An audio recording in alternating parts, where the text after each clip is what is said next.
defends heavily down in the last two corners. Oh, Rizzo goes down. He's going to get it done as he's pushed down the inside. And that's pushed Connor wide. And it looks like Danny Webster is just about made it. He's going to make it there. Oh, wow. Dale Braden. Got down the outside there, side by side, a little bit of contact. Odegaard has managed to catch the car. He's going to make it. First side, three guys going side by side down into Kermit Grande. This is going to be epic.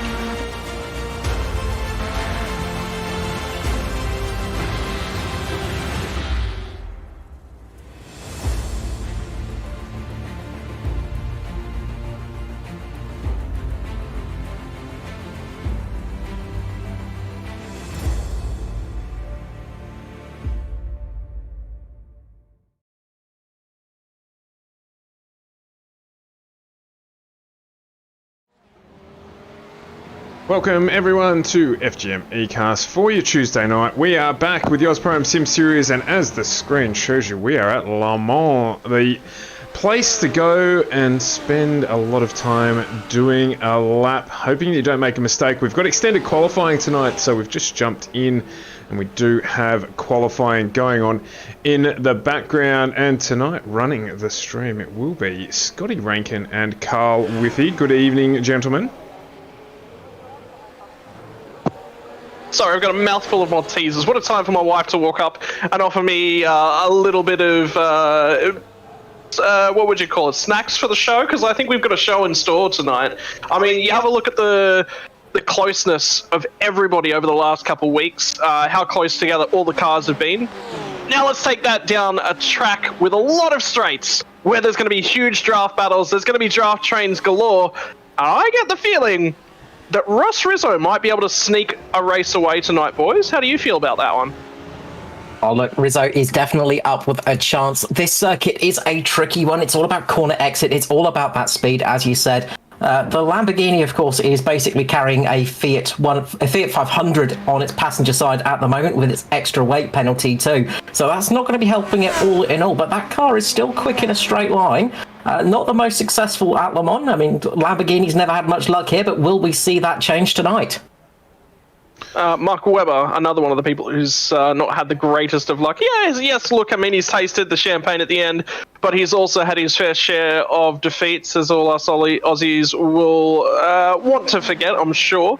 A whole host worth of drivers making their way around the circuit. So we go from one of the shortest laps on the season last week out at Oran Park in a wildcard round from the Radicals, where we saw chaos in turn one in a reverse grid race number 2. But what we did see was actually a phenomenal drive back through the field from both of our series leaders so far. And I get the feeling Capel and Webster are literally toe-to-toe for that AM Series class overall at this point in time, but the gap at the top between the Pro Series is just as close as it's been all season long as well.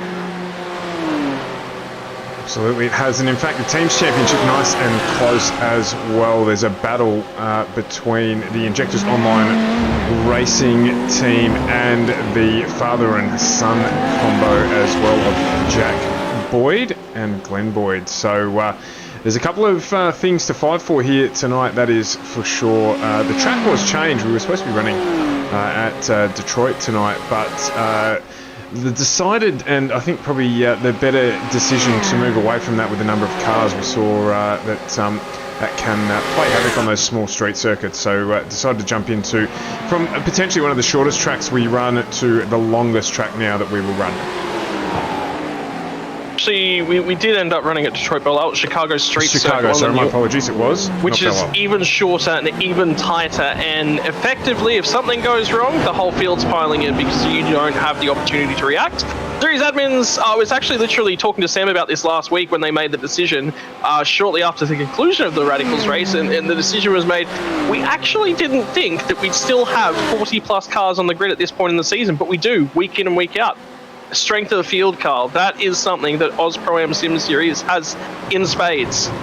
Absolutely, it is definitely something that we have in spades here, and it's great to see, and great to see the guys coming back week after week as well and racing harder and harder as well. It is a fantastic thing to see, and Yeah, this one is going to be a fantastic race tonight as well. It is such a historic track. It's not everybody's favourite. I know a few people that dislike it, but one of my personal all-time favourite tracks, the Circuit de la Sarthe, of course. I must say, I prefer Mulsanne without its neutering. I did prefer it back when it was a little bit longer and a little bit less wiggly, but it is still very quick. It is still just such an amazing place, and if you ever get the chance to go there, you will love it. So, big news last week coming out of the Radicals is that they were, in fact, heavily enjoyed by just about everyone that was in and amongst it. If you didn't catch that one, Stuart, I believe we've got the stream from last week's race up on YouTube for the guys to go and watch. Certainly do. They can jump across to FGM eCast on YouTube, just nice and simple there, and grab a hold of that race. It is available. What a race we saw, 2 races we saw there. In fact, again, just not able to cover all the action, so if you did miss that one, jump and have a look at that. It is fantastic to see.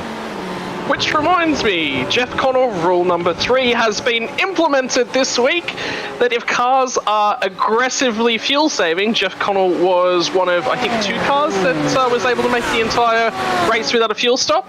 Potentially in one of the races last week, I'm pretty sure there was 2 that didn't make it, that didn't make a stop, but he was fuel saving aggressively to the point whereby it was impeding other drivers. So at that point, race controller said, look, if you're going to fuel save that aggressively, go ahead and do it. Just know that you're taking all of the risk, and the drivers behind you who are attempting to hold their racing speed, racing line, well, they can't really be at fault if all of a sudden you're jumping off the throttle onto the effective brakes 100 meters too early. So that one has been applied throughout the week. Carl, thoughts on that one after Jeff Connell decided that there was 0 trips through the pit lane required last week? Look, fair enough. Honestly, fair enough. That's a completely fair point, and if you can do it, do it. But you are going to be going slow. You are going to be aggressively fuel saving, as you say, and you are going to be impeding people as well. So it is a big risk, but look, these things can pay off, and it is something to try out as well. And with that one, we announced that Jeff Connell has now broken the record for driver rules required to be made for a single driver in one season, breaking his own record from last season of 1. He's now had 2 separate rules brought into being this season. So Jeff Connell on another record-breaking season. Now, guys, we would normally at this point in time have done a full lap of the track on board, and we're going to do that. We're going to do it a little bit differently tonight because, of course, the lap goes for 4 minutes, and poor Carl will probably turn blue if we get him to try and run a full lap round the track here on board. So what we're going to do is we are on board now with Jack Boyd.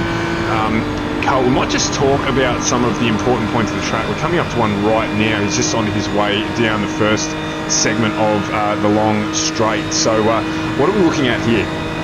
So Mulsanne, it's when you're getting into the chicanes here, it's all about getting the exit speed right. You want to get the entry okay, but the exit speed is important because it is such a long straight. So you want to just kiss those apex. The other thing about this track is you've got to be careful of slowdowns, because one of the things with iRacing is it is very penalty heavy for the old slowdown part.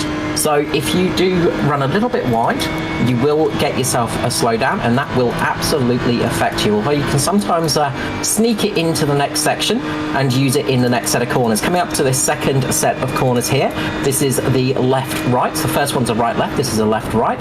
This one is a little bit tricky because it's a tighter entry. It's a good opportunity, though, to close up and get a good chance for an overtake down into Mulsanne corner, turn 16, well, turn 17 technically. So speaking of Mulsanne corner, this is the next corner coming up, which is that very tight right-hander. So there's that little kink. So you just come over this hill here. You can see from the bottom of the car, it's almost blind to this crest. Over this hill. Now coming downhill, this little right-hander that turns into a very tight right-hander, dropping it down to around about second gear. Get in there nice and smooth, take as much exit as possible, and again on the accelerator hard, because from here down to Indianapolis it's almost a straight line once more. It's all about corner exit speed, LeMan. Draft is important, using that little bit of slipstream, but getting that corner exit speed is a vital part of the lap and where you're going to gain the most speed. So expect drivers to take a little bit more they might just go a little bit slower in entry and just take a little bit of a better exit. So this right-hander here is the big kink, and this comes down to Indianapolis towards Arnage as well. Arnage, the very tight right-hander. Again, you're going to be dropping down to second gear here, just not to spin up the tyres. This one has a little bit of camber to it as well, but it's very easy to go into the tyre barrier there as well. You see Boyd getting very close to those tyres on the outside. Again, exit vitally important, because again, you've got another nice long straight. You're going to be on the accelerator, on the power for a good 10-20 seconds here up towards the Porsche curbs. These are the tricky bits. These are the squiggly bits where you have to really get the car right. You need to get your lines right. You need to get your braking point right, because getting through these corners is where you're going to gain and lose a lot of time. If you can get this section perfect, you're going to absolutely nail a lap of Le Mans. And this is where you need to take your brave pills. This is where you need to be... You need to really, really hold on tight, because it's very easy to make a mistake through there. The back end will step out. This is now coming up to the last bit of the track, so we're going to come down towards the Ford curves now. Ford chicane, sorry. The left, right, and left, right. Tricky, tight corners again towards the end of the lap, and then the start-finish line is just up here. It's not far away from this corner, so it is very easy to actually catch somebody off guard at the end of a lap here. Now we come to the start of a lap. You've got to watch out for the pit exit on your right-hand side, because that's a very easy place to merge into, up towards Dunlop. Right hand is almost flat into this left-hander. It's an uphill off-camber corner into a cambered corner. Underneath the Dunlop bridge, turning left. Again, you're going to be going downhill. The corners have got a little bit of camber to them, so they're not too bad, and this is actually part of the racetrack, so this part is sort of purpose-built, but then you get back onto the sections which are effectively just bits of road. Of course, Mulsanne, all those areas are bits of road. This is probably the biggest point, Tete Rouge. The exit here is vitally important, because this takes you onto Mulsanne, and this is where you're going to gain a lot of speed. This can gain you at least a second, 2 seconds if you get it perfect. Or equally lose you that time, so a very, very important part. Thanks for the talk through there, Carl. Very, very informative as well, and obviously a track that you know a lot about. Scotty, tonight we've got 5 minutes left in qualifying. The drivers 4-minute lap here, just under 4 minutes, so unlikely a lot of them to get another lap in now if they're not already on a flyer. Critical parts of the track tonight on lap 1. What are we looking at? First and foremost, get through that first sector safely. If you cannot do that, well, you're in for a bad time. The first chicane, we see it at most tracks. I mean, Monza's a really, really good example of it. Really tight first chicanes tend to breed accidents, tend to breed incidents. However, I actually casting my mind back a few seasons. No, actually it was another series, sorry, that Stuart, you and I broadcast, whereby there was chaos in the turn 1 and 2. Never mind, it wasn't AUSPASS, that's okay. They all become a blur after a while. Yeah, it was actually your series from memory, Stuart, the Aus Endurance Championships, and the first thing that pops out to mind was a bunch of smoke and a Redback Racing Team car going round and T-boning a Redback Racing Team car. Anyway, that's in the long past, but yeah, look, that is a major part about getting around Le Mans, is the start. You've got to get yourself settled in. It's a really good opportunity to judge yourself, judge everybody down. You can go side by side through the first sector in these sorts of cars. The prototypes don't really like to do it anywhere near as much, because they're running very minimum downforce. They don't want to turn in. GT cars, they have got a lot more turn to them on the lower downforce trims, so they can actually do it. And something else to note there was Daniel Webster practicing a pit lane entry, long pit lane entry here at Le Mans, and very crucial that everyone behind you knows when you're coming to pit lane entry. It was discussed in the driver's briefing notes for this evening as well. Please have a pit lane I'm pitting in or a voice chat line button easily accessible to warn drivers that you're about to pit in as well. And that's just because of the entry to that pit lane, as you said. It's quite a long entry, but where you pull off the track, it can be... It is the racing line. Yeah, questionable whether or not you're still racing or actually entering pit lane. We've seen a number of accidents over the years here at Le Mans in that pit entry. It's one of the trickier pit entries there is. It's also got a very sharp bit of cornering to it as well, so it's very easy to lose the car in that section when you're actually coming into pit lane on a hot lap too. So if you're actually trying your best to go as fast as possible, it's easy to make a mistake and end up in the sand traps there. So definitely something to watch out for. Reminds me a little bit of Bathurst in terms of pit lane entry. It's one of those pit lane entries that requires a fair bit of skill, and there is a boatload of time to be made there as well. So keep your eyes peeled for that one. And actually, you know what? It reminds me of Townsville. I think it was last year in the V8 Supercars Championship. I have a faint memory of one of the Red Bull Racing Team cars rear-ending somebody coming into pit lane, and the car ahead getting a pit lane speeding infringement because of it. So obviously not as tight here. The walls aren't quite as condensed and packed in together. Cars will have places that they can go, but you've still got to be watching that car in front. If you want to go a little bit deeper on that pit lane entry, you've still got to make sure that you don't rear-end the car ahead. At the moment, just looking at time, Shane Wallace has set an absolute beauty of a lap with a 3 minutes 56.4, some 1 second faster than Scott Gray. We've got Lachlan Capel up in P8 at the moment. Fastest of the AMs with a 3 minutes 58.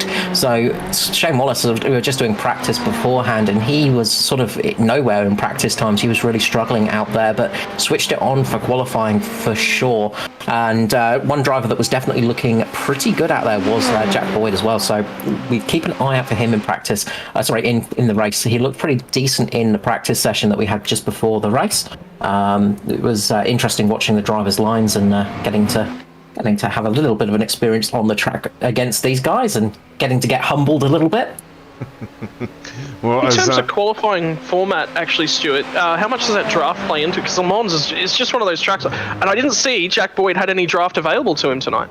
No, he was running in isolation. Of course, we were following him around with the lap there on board when Carl was talking us through that. That actually ended up being his fastest lap. So no benefit to him whatsoever of the draft. So potentially there some to others, but we didn't get to see that. Obviously, with such a long lap, wanting to give you a good idea of what we're going to see here tonight. But let's show the grid, get that up on the screen, and have a look here as we're round 10 of the Aus Pro-Am Sim Series, thanks to Computer Technology Corporation. It is Shane Wallace with another pole here with Scotty Gray next to him. It's Jack Whittis and Jack Boyd off row 2. Guy Leach, Matty Cartleone off row 3 with Jeff Connellan, the first of our amateur drivers, Lachlan Capel off row 4. Then it's Michael Rosenblatt and Mitchell Bolton off 5 with Joshua Fitt and Ross Rizzo off row 6. As we move back through the field here, Brandon Levin and Daniel Webster off row 7 with Maverick Benson and Christopher Henn off 8. Then it's Dustin Fletcher and Jordan Peter, followed by Paul Mansell and Tim Orty, and then Adam Funslow and Matt Andrews before we head back to Jeffrey Wang and Sam Lehman. And as we get through this massive field again, Chris Sturdy, followed by Aaron Lawler, then it's Glenn Boyd and Richard Brookfield. We've got Derek Orty, Dale Carpenter, followed by John Baldwin, Andrew Hayes, Liam Caplice, Daniel Cheney, Phil Orty, and rounding out the 36 is Luke Fitt. Then it's Michael Fabian, Timothy Hancock, and Tim Harris, the 39 starters here for round 10 of the Aus Pro-Am Sim Series live on FGM eCast. Yeah, I was just actually watching back quickly of Wallace's lap there in qualifying, and he had a little bit of draft down Mulsanne, so that would have helped him out an enormous amount. He was just in the sweet spot for that one, so he didn't get dirty air, but he would have got the draft benefits, so definitely helping him out a lot. But we've got a Lamborghini next to a Porsche. That's going to be exciting. BMW sitting there just behind them as well, and we have got no Ferraris that high up, unfortunately. The Ferrari, the lightest car, and one of the more successful cars around Le Save. I think Brendan Levine's one of the highest Ferraris at the moment. But as I said, Lamborghini have not really had much of a good record here at Le Mans. They've never managed to get a victory at this track at its Le Mans configuration. Will that change tonight, at least for the AUSPASS series? Tell you what, I love the side of this grid filing down off on their warm-up lap, like the formation lap. This tells the story of Aus Pro-Am Sim Series. Full grids of cars running right the way through, drivers competing up and down the field, whether it be at the front of the pro split, whether it be at the back of the pro split, whether it be at the front of the AM split, mixed up in with the pro guys. Keep your eyes peeled, because Shane Wallace has so far led this series, but Jack Boyd will have something to do from row number 2. There's a lot of work ahead of him. Actually, is that Boyd? Yeah, it was Boyd. Sorry, my apologies.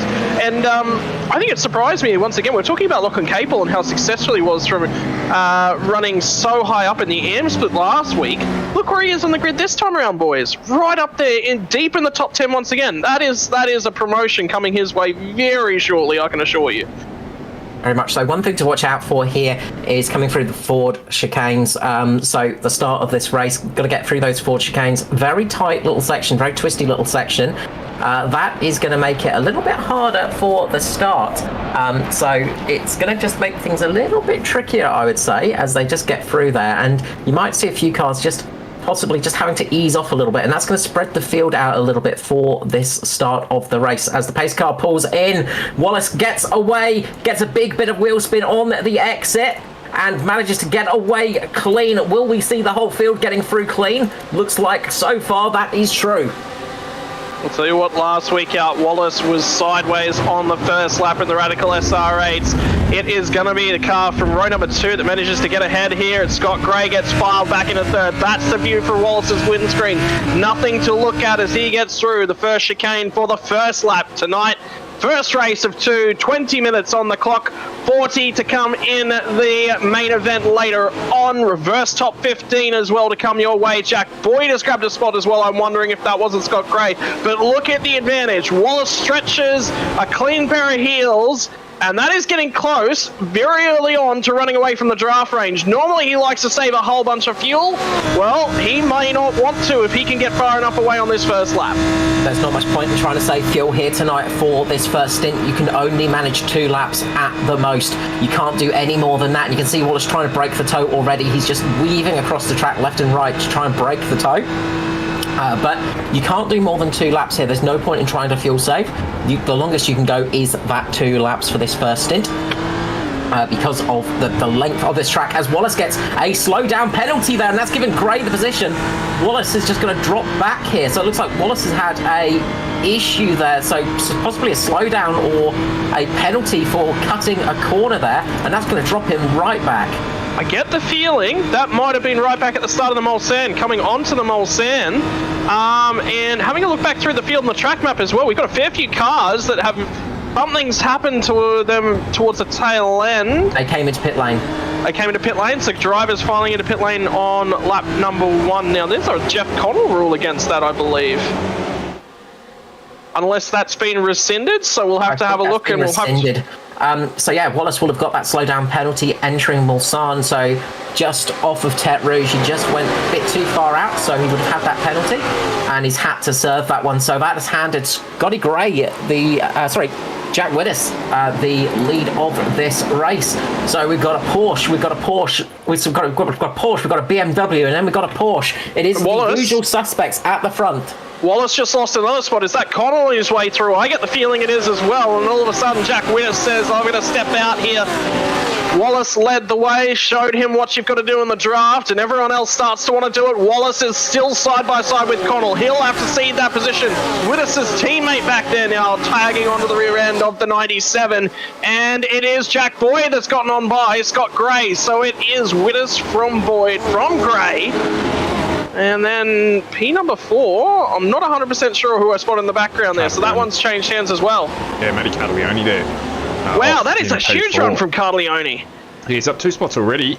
Biggest mover so far is Luke Fitt, who's actually up 10 spots from basically the rear of the field up into 26th position. That is one heck of a run. Check the snake out as it starts its run up towards the Porsche curves. Coming off of quarterback down the hill there. So again, Widdis, Boyd trying to get onto the rear end. So this will be where the Porsche's strong. Funny that, through the Porsche curves over the BMW, because the BMW is very front heavy, because the Porsche will turn in a fair bit nicer. I was just watching Bolton and Rosenblatt just going into the Porsche curbs. They were side by side going in, and Rosenblatt just had to back out of it just a little bit. Oh, Widdis will get a slowdown here. Widdis will 100% get a slowdown. He was a mile outside the track. Boyd is alongside. He's looking to send it down. I think he's going to have a go here. No, he decides better of it. So Widdis, I think, may have gotten away then without a slowdown. He was a mile off the track and very much on the edge, on the limit of that slowdown penalty. Gets away with it. Still manages to lead us back past the line for 1 on the clock. Widders might have actually been able to slow it down enough in the Ford chicane. Looks like Joshua Fitt, though, didn't. He's actually got a big one, so he's had to jump right out of it, and he's hemorrhaging positions at the moment. One of the things you can do, though, sometimes with those slowdowns is if you time it just right, you can use them in some of the slower corners. So I think that might have been just what he did there, and he's just used that to his advantage as we go to the split screen there. Beautiful action here. We get to see both vantage points. Fantastic job there from Stuart in the camera position. Great to see. Big shout out to sponsors as well. That'll be Widders right on the limit of getting another penalty from the onboard of Jack Boyd. Once again, Computer Technology Corporation for all your IT needs. CTC, big thank you to our Season 4 sponsor for the Aus Pro-Am Sim Series. Great opportunity to say a big thank you to all the series sponsors with HJ Plant Repairs. They have been on board since day number 1. Phoenix Smokers as well. Simrigs.com, 93PC, and iRacing not necessarily a sponsor, but it's up there in the top corner because that's where we're playing our way through tonight. Timothy Hancock just had a big moment through the Ford chicanes, and he just rolled back on track and took out Phil Orty. So Phil Orty's not going to be too happy about that one. So that was a big accident down towards the back of the pack. Just keeping an eye on things across the track at the moment, but there is a huge battle going on up at the front of the field for Jeff Connell at the moment. He's got Lamborghini and three Lamborghinis going hammer and tong at it. Yeah, so they come into the second. They come into the second of the Mulsanne chicanes, and it is still Widders who's got control. You're looking on the right-hand side camera from the rear bumper of Jack Boyd. That's back to Scott Gray. Started on the front row of things, lost it on lap number 1. Then in behind these guys, you've got the trio of Lamborghinis that are fighting it out. You've got Connell, you've got Wallace, and you've got Cartaleone, and I believe that's Mansell that's tied himself onto the back end of them as well. Yeah, there's a really good battle going on a little bit further back. Bolton and Rosenblatt still battling it out. Those two are having a great little battle just behind and trying to catch it up to this little pack of Wallace, Cartaleone, Guy Leach as well. So some really fast cars. Oh, there he is. Wallace is coming. Wallace is there. Wallace has got the overlap. Connell is going to go side by side down into Indianapolis. Will Wallace be able to pull this position out? Well, that tells you the story from the rear bumper of Jeff Connell. There is no car in behind him anymore. It's because the 97's made the move stick and he's ahead. Got Gray now in the sides of Wallace. Wallace taking a bit of a wider line into there, so he's going to get a better line out of the corner, so he should have a little bit more speed down the straight here towards Porsche curve, so getting a better run out of Arnage there. So Wallace is going to be troubling Gray, but they are in a nice little bit of a slipstream line. But this is where you can try and take advantage. So let's see how this one goes in the corners.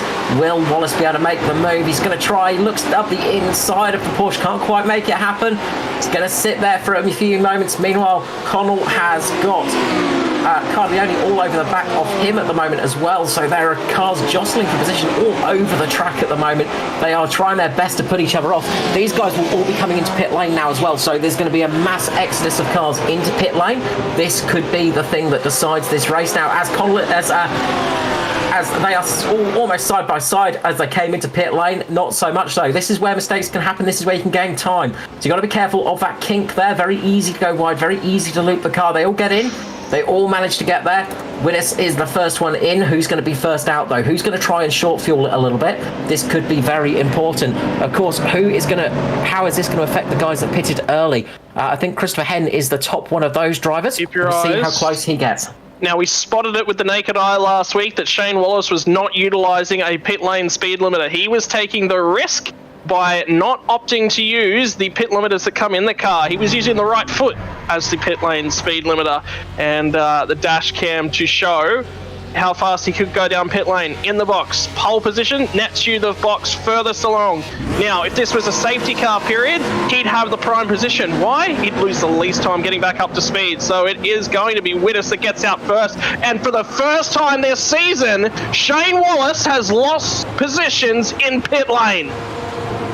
I was just watching on board there, and all the way down pit lane, just as he entered pit lane, the limiter switched on, And then once he sort of got himself settled, the limiter was off all the way down to pit lane until he got to his box, and then limiter back on for the exit, just so he didn't get that wheel spin. So interesting little view there for Wallace. One of those things that you can actually have a little bit of a look at on the old cars, and that's an interesting little thing to keep an eye on, because yeah, that's where he's been gaining a little bit of time. Didn't quite work out for him today. Well, speaking of slowdowns, I think once again, Wittes was on the limit or just over it. Whether or not, we will find out when we get down to the first of the Mulsanne chicanes. But it's going to be Wittes that leads us away from Scott Gray after the stops. Jack Boyd has ceded a spot to Scott Gray, but he is attached to that rear bumper. Jeff Connell's grabbed a spot up to P4. Here comes Jack Boyd. Jack Boyd's going hunting. Scott Gray's in his sights. And it gets a little bit grey outside for Scott Gray because he's lost one spot. I tell you why Wallace was slower in pit lane. He took more fuel. He was stationary for about 3 seconds longer than the rest of the cars around him. So he's decided to take a little bit more fuel. So I think we're going to see a more aggressive Wallace in this section of the race. He's planning on using that fuel instead of saving it. We'll see very quickly what will come of that. Wittes offering the draft support to Jack Boyd, and Scott Gray says, it's a little bit sunnier outside once again. I'll have that position back. Thank you kindly, Jack Boyd. But those three right there on screen all working together, albeit Jeff Connell's just sitting in the background and going, yeah, you guys can just keep this up for a little while longer. I'll keep creeping up on the back of you. That's all fine by me. And then Wallace has managed to grab 5th spot back, so he's got back to the head of that chain of cars. Cardaleone has lost a whole host of spots in that pit lane strategy as well.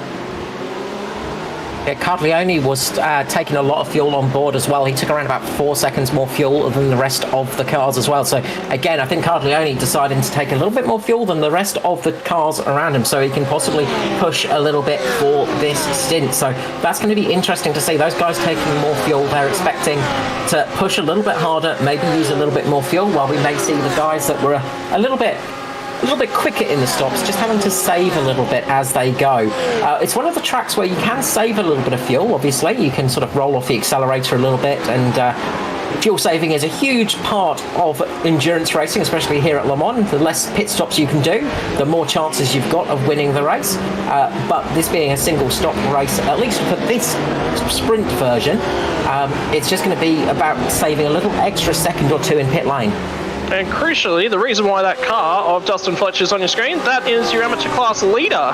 So at some stage, something has happened to Lachlan Capel, and he's fallen by the wayside. And I tell you what, I'm not seeing Webster up there and in amongst it either. He's the other guy that's sort of been punching well above his weight from the amateur class as well this season. It's sort of been the tale of Capel and Webster, and, well, not so at Le Mans. Yeah, Webster's currently sitting in 3rd position. I was just trying to establish there what happened to Lockie, because he's dropped 6 positions in class, but 14 positions overall. He's currently sitting in P22. Doesn't look like he took on any extra time in pit lane relative to those he's racing on that with. First lap. He's lost a lot of time, I think, in... I'm just having a little bit of a look back. There was a bit of argy-bargy, I think. And he lost a lot of time on lap 2, I think it was. So he got involved in something there, and that dropped him down a fair few positions. So I'm just having a bit of a look at that. Yeah, there was an accident on Mulsanne, and I think that caught him out a little bit, and he just had to slow down from that to avoid some bits and bobs. So I think that might have caught him a little bit of time. Correct me if I'm wrong, but is that Dustin Fletcher's first stop? Yes. Yes. Okay, that explains why he was a mile up and out of position. So he saved more than enough fuel to get it home. That's his second stop. That's his second stop. Yeah. Oh, yes, okay, well, there you go. Sorry, yes, it is second stop. Well, so, yes. So he's coming in for his second stop. So everybody has made a pit stop. I can tell you firsthand, it's impossible to save 3 laps of fuel from the starting tank. It's just physically not possible unless you're running around doing 0 speed. So that's not going to happen. Meanwhile, Wallace and Connell at the moment side by side as they come into the corners here and are down Mulsanne. Wallace is going to get a good run off the corner. He's trying to make the best of it. Connell is giving a great defence. Wallace is going to get a nice slipstream here. Connell is giving as much blocking as he possibly can. Wallace is right on the back of that one. It is basically a Lamborghini nose-to-tail situation. He could not even fit a cigarette paper between those two cars right now. Got to be careful for braking points here because Wallace could get caught out, but he pulls out. He's going to go for the inside here. Take the inside line, takes the later braking move, makes a nice move on Connell. Will Connell be able to get the drive off the corner of this section? Will he be able to use the advantage of that slipstream as they come down to the Mulsanne corner? Doesn't look like it. Looks like Wallace has managed to make that one stick. Is this a two-stop race just for the sprint? We shouldn't be. No, we should be That's fine. what I was thinking. I was thinking, you know, it should only be a one-stop race. But if it is a two-stop race, that explains everything that's going on with Carleone and Wallace going backwards in terms of the pit stops. So if these guys have to come through pit lane again for a splash, Wallace, air quotes, may be okay, may not necessarily need it, but if these guys do have to come down for a splash, Wallace and Carleone will have the two shortest stops of that top group. Just keep that in the back of your mind, just in case. I'm not saying we need two stops. I'm doing this thing, you know, where I say, look, so here's an alternative strategy. If it plays out, these... From practice, I would say they will be fine, but somebody like Scott Gray, although the Porsche's got a slightly different fuel tank, he did take a little bit less fuel, so he might be in a little bit of risk of just coughing. Oh, Connor was just about brushing the tyre barrier there coming off on Nage as they begin the run down to the Porsche curves.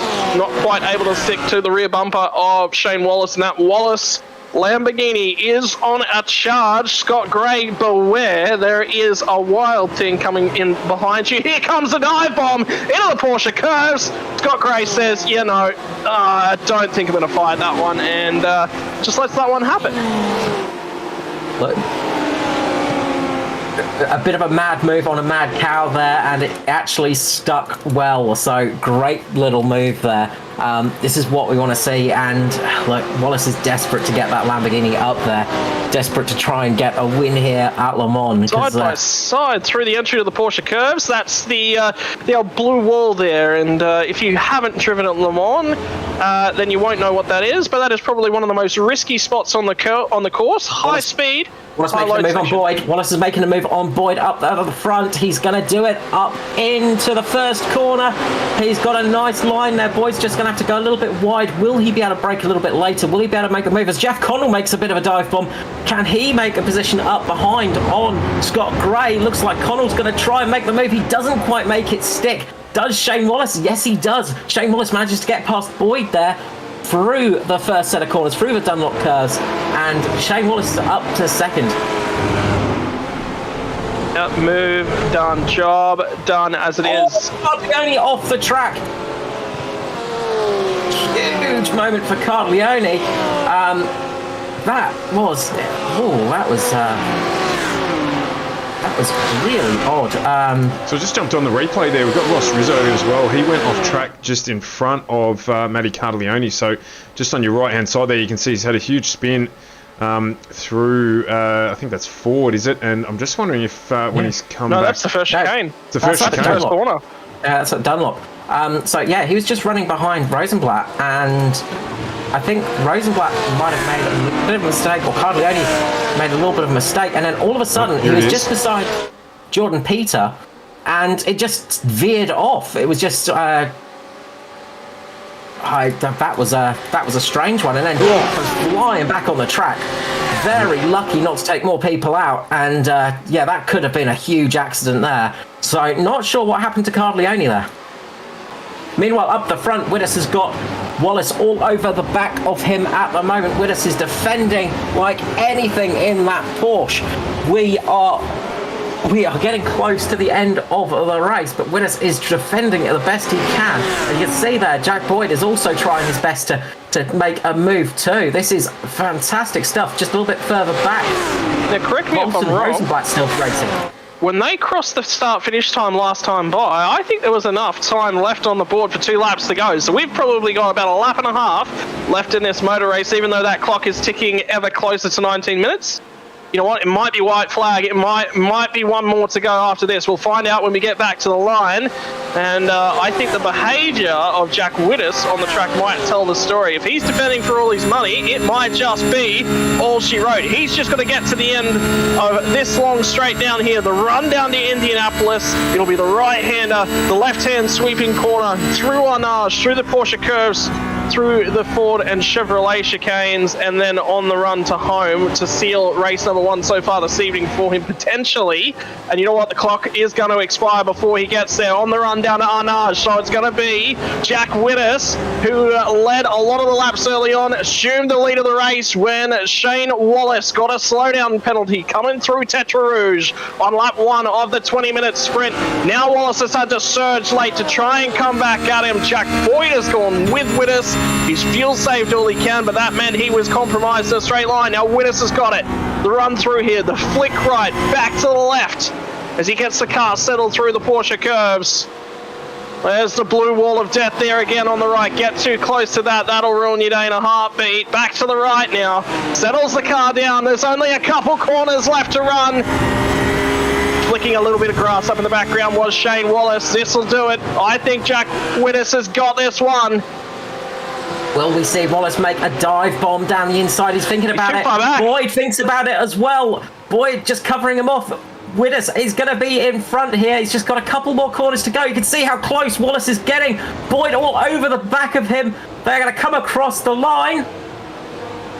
And it is going to be Jack Wittes taking the victory over Shane Wallace and Jack Boyd there. Jeff Connell is going to come home in 4th position with Scott Gray in 5th.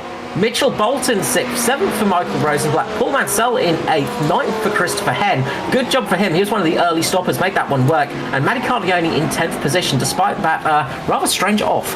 Well, I can tell you the first off actually came because he hit the brakes. If you have a look, watching Matt Andrews here down, if he keeps rolling, no, he's going to stop. There's a bump where that white mark is just in front of him. That white mark is effectively a bump on the circuit, and he spun the car. The rear end's lost control at that section of the course. Last of the field still filing their way on down past with a 4-minute lap. The cars do get stretched out a little bit. Last car is just about, by the look of things, to come through. The car is just going through Indianapolis at the moment. So, yeah, Phil Orty way down, unfortunately, after a early incident that dropped him right off the pack. So he is dropped right down to the back. He's just getting through Arnage at the moment. So he will eventually get to the line. But that's a view. That was one heck of a finish there, and that's the kind of racing that we absolutely adore. Jack Wittes taking the win for Porsche. Yeah, absolutely. A good race there, and plenty going on up at the front, and Matty Andrews taking out the win in the amateur class as well. So just was having a quick look. There was only the few 3 drivers who did... there was a number of drivers who did the 2 stopper, but Matty Andrews running through on the single stop. So with Daniel Webster in 2nd and Sam Lehman up into 3rd position. So his first podium of the season in the amateur class. So good result for Sam there. Yeah, nice to see there for Sam. Driven hard, and good result for him. Daniel Webster as well up there, and very strong finish for Matt Andrews as well. Matt Andrews up in P11 overall. That is a really good finish overall, let alone for the AM drivers. So if you are joining us for the first time, we've got a little bit of an intermission here, a warm-up, 5 minutes, so that'll get the drivers to literally run a lap around here, a lap in a little bit, but we stay live for the whole time here, and we then head into our feature race, a reverse top 15, so top 15 from our heat race just before will be inverted, and then the remainder will start where they finished, and this inverted top 15 race always throws up a few surprises, so it's definitely one to stick around for. Once again, just thanking our partners, Computer Technology Corporation, Phoenix Smokers, simrigs.com, we've got HJ Plant Repairs, and 93PC, who help support the series, help make all of this happen. So, guys, a little bit of news as well through the week. We've managed to retain broadcasting rights for the Aus Pro-Am Sim Series for 2022. So we're very pleased to announce that tonight. So obviously Season 5 still coming up at the end of this year before we head into the summer break, and then FGM eCast will be looking after Aus Pro-Am for another year. So very, very excited and pleased, and very thankful to the series administrators who had a lot of complimentary things to say about me. Not too much niceties to say about you two, however, so we'll have to have a discussion about that later on. No, actually, obviously all jokes, but no, very, very pleased to very pleased to retain that on the channel for 2022. That's okay. I'll make sure I tell Sam and Marty what I think of them as well. So, Scotty Rankin usually eats into our budget for most of the year, blowing out mics. So that's the reason he's not as popular as some of the other people around here. But you've got the oxygen tanks as well. Like they're probably the more expensive part. We need to get Supergas on board as a sponsor, and probably get a mic supplier as well. So I don't know, maybe Razor can jump on board or someone like that. But that would be good. Skip over with Supergas. Just hook me straight up to Avgas. Scott Rankin now powered by Avgas. Oh, imagine how fast you'd go on Avgas. That would be unbelievable. Particularly the compression. Thing. I'm not sure that even with that extra octane rating, Scotty, that the compression would be a good thing for you. Mate, it smells so much different because back racing dirt bikes as a kid, there was a bunch of guys that had supply with Avgas directly. The bikes just smell so much different, but it was just such a cool thing to try as well back in the day. But anyway, well, I can tell you a unique experience. We ran a lawnmower on Avgas once, and it didn't last very long. I can imagine not. No. So fuels. being we are at one of the Triple Crown events, of course, one of the most famous events. I'm going to ask a couple of quick questions because I feel like being a pest tonight. So what are the other two events of the Triple Crown of Motorsports? Well, there's the Indy 500. Yes. And probably Daytona, I would say. No, it's Monaco, I think. Monaco. It's Monaco. Yeah. Yes, Scott, you have got that one. When was the first Le Mans 24-hour? Oh, now, I recently did a broadcast of the Spa 24-hour, and I know that it started... I'm going to guess I want the to 50s. say 40s, because that's... 1923, you're both very wrong. Okay. I like being wrong, you learn new things. Centenary next year, in 2 years' time, so 2023, it's going to be great. How many Australians have won the Le Mans 24 hours? 2. 4. Scotty? Well, there have been 4 times that an Australian has stood on the top step of the podium, but only 3 have won, of course. That would be Bernd Rubin back in 1928. Of course, Vern Schuppen back in the 70s. A very nice bloke that I got to meet a couple of years back. Very, very friendly guy. And, of course, the amazing David Brabham, of course, winning it twice. So that's the 3 drivers that won it, but they have won 4 of them, of course. So there is that part. A bit like Mark Webber's Formula 1 career, who was close, but unfortunately cruelled quite a few times. It was. And what car manufacturer won the first Le Mans after the war? Bugatti. Ford. Both wrong. Ferrari. Okay. Well, I must admit, I hadn't prepared for a half-time show quiz. I was going to very quickly, and we've only got about 8 seconds or so to go, so it's going to be very, very quick. Just to increase the suspense around it, there was rumour of 3 Australian tracks joining the iRacing circuit before the end of the year. I can certainly confirm 2 of them, that Winton and Sandown are going to be brought to iRacing around the end of the year. So if you didn't see that in the news, it was announced last week. So that's very, very exciting. 2 tracks that I'm sure we will see in Aus Pro-Am Sim Series in 2022 when they are made available. But in the meantime, let's have a real quick look at our grid here for this second race. We generally do, and we will again here tonight, only look at the top 15 just to show you what's going on there. So reverse grid race sees Richard Brookfield on P1 with Brandon Levin on P2, Maverick Benson off P3 with Ross Rizzo off P4. I'd be happy to get the punch up there. Rizzo with Matty Andrews, first of our AM drivers, off row 3. That's the first time we haven't seen an amateur driver on the front row of the grid for a couple of weeks. So good to see how Matty goes there. Matty Carlione in 6th, and it's Christopher Henn and Paul Mansell off row 4 with Michael Rosenblatt and Mitchell Bolton off 5. And then Scotty Gray and Jeff Connell off row 6. As we flip over the page, and you'll see here it is Jack Boyd, Shane Wallace and Jack Wittes who are going to try and battle away, and they've got Daniel Webster right behind them as well, so that mid-pack is going to be very, very interesting to watch as well. Yeah, it's going to be a fun one to watch, and I'm going to enjoy watching some of these guys charging through the field tonight. I think the guys that have got the option and got a lot of opportunity for themselves is Funslow, and I didn't catch the rest of the cast of thousands of LeMan. I think was the next one actually. There's a whole bunch of amateurs that are sort of all there really close together, and there's a couple pros that are a little bit further down behind them as well. And Capel's right there in 23rd, so he's actually got his eyes on Webster. Now he would have dropped 4 or 5 spots worth of positions in the amateur class last race out, sorry, the first race this evening to Webster, and he is behind in his championship hunt, and he'll know that.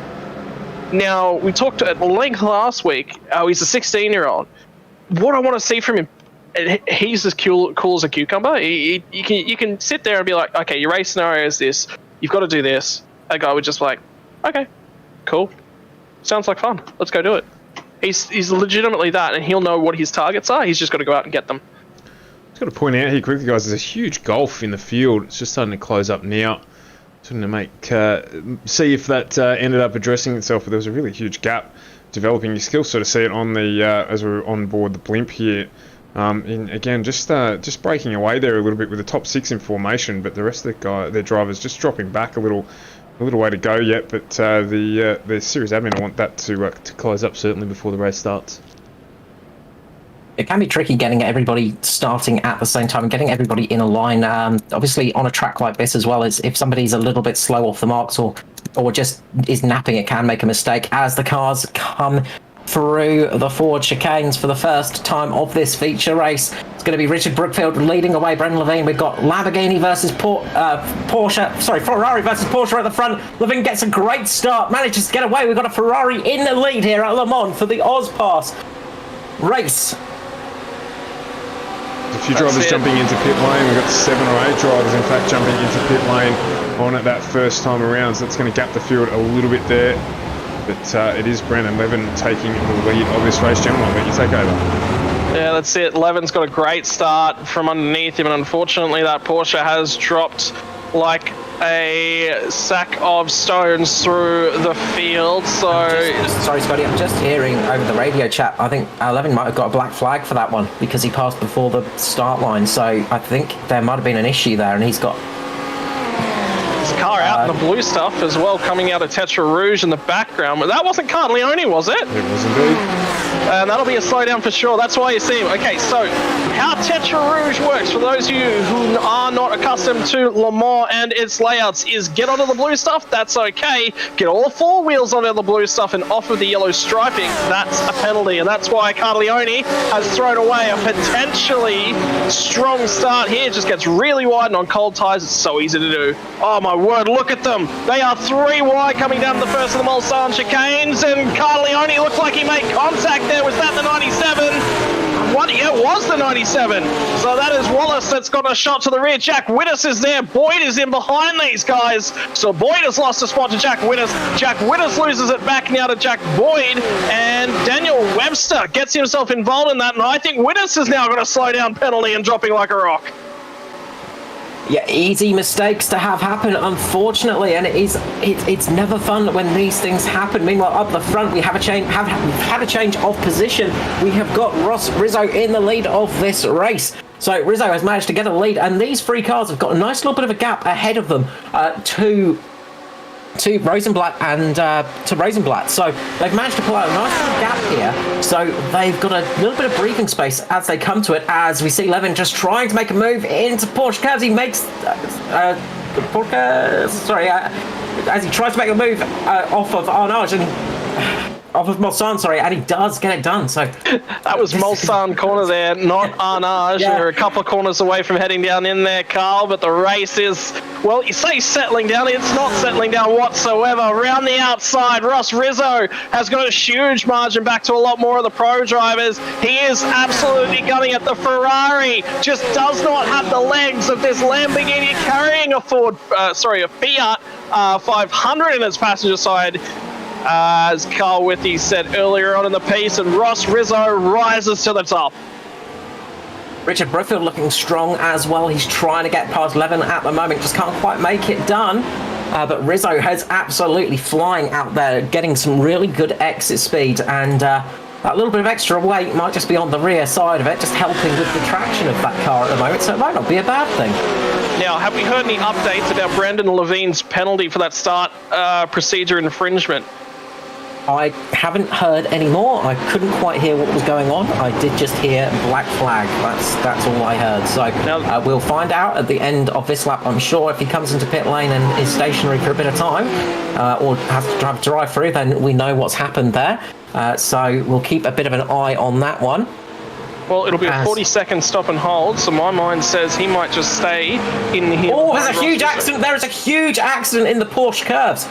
We've got cars all around. I just noticed the timing screens are going mad. We've got an accident with Jeff Connell, with Shane Wallace. We've got Shane Wallace involved in that accident. Into Another Paul car. Mansell. So Paul Mansell's gone around. He's looped it in Porsche curves, and Shane Wallace has gone right into the side of him. Then caught him. So Shane Wallace, big accident for him. Jeff Connell as well. This is a lot of cars caught up in this accident. Huge crash at the Porsche curves. Car on screen, I believe, will be Paul Mansell that you're looking at this point in time. He's trying to get that car spun back around on the grass so he's not impeding any cars. Paul, there's no cars coming, mate. Fire that one back up, get it going once again. So a lot of early pit stops coming through for the back half of the field. Well, they thought it might have been chaos at the Windy City Street Circuit in Chicago this week. Opted not to run there, and have a look at the host of cars coming on into pit lane. A lot of cars going to be using that repair, getting that fix done ASAP, because that was some heavy impact for a lot of them. And this is going to compromise them a little bit as well. They will have wanted to get to at least lap 2 for strategy, I imagine. So this is going to compromise them a little bit for their fuel strategy and mean that they might not be able to do a single stop. So this could really hurt those drivers that have had to come in, that have been forced into pit lane at the moment. Well, Jeff Connell was the driver that was least compromised. Cars fighting down the Mulsanne. This is the first of the Mulsanne corner you see them going into here. And all of a sudden it settles itself back down. That's Wittes, I think, shuffling on through. Cars are going through multiple side by side. That was Brandon, sorry, it wasn't Brandon Levine. Slow down. Rosenblatt had to slow down there, and that's going to get Brookfield back to side by side and past him there, and that's allowed Mitchell Bolton to get up past him. So Bolton is in second, Levin's in...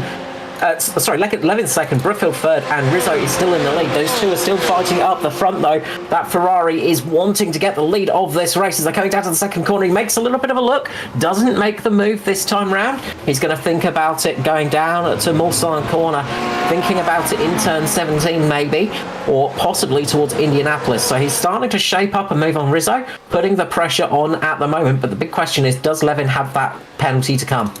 Well, that's a huge thing that he possibly needs to consider for his race as well. It might be in his best interest just to follow Ross Rizzo around a fair bit, because Rizzo's the guy that wants to save a fair bit of fuel. He's going to send it on the way into Mulsanne corner. He looks deep, he looks fast, he's got it pulled up, and that's a great move there by Brandon Levin. Has Rizzo got the grunt to respond? Just a quick update, guys. Lachlan Capel, a big gainer out of that incident. He's up 14 positions now into P9 and the leader of the amateur class. And that was a big feature of his races last week at Oran Park as well. When chaos came to the fore, Capel rose to the top. Rizzo around the outside, got the toe, heading down to the Indianapolis. He will have the inside for the left-hander. Does get it done before the right-hander. Levine rolls out. They're playing slingshot here, Carl. They are indeed. They are just helping each other's fuel mileage a little bit, but they're actually getting away from the cars behind, so it's not costing them time. They're not fighting in a position, they're not really losing each other time. They're not costing each other too much time with the battle. Whoa.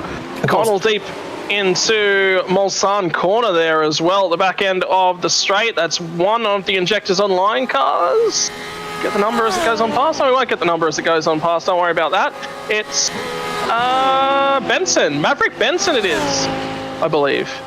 So Connell and one of the Fit brothers once again duking it out very tight through the kink in this section on the run down to Indianapolis. Connell will have priority for the right-hander, and he will use that priority to eke that Lamborghini just barely out ahead over the car of Fit.